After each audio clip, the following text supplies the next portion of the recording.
Bonjour à tous. 4,5% d'inflation sur un an en mars. L'INSEE vient de publier ces chiffres il y a quelques minutes. Carole Ferry, la hausse des prix accélère et dépasse même les prévisions.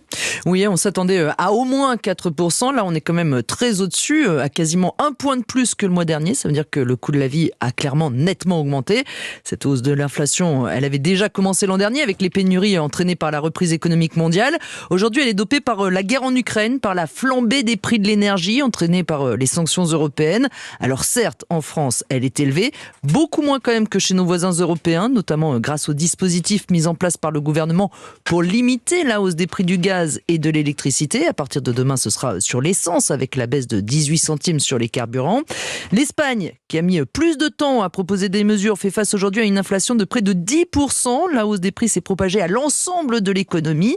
La Belgique est à 8,3%, l'Allemagne à 7,3% et ça pourrait se poursuivre au moins jusqu'à cet été. Les explications en direct de Carole Ferry, chef du service économie d'Europe 1.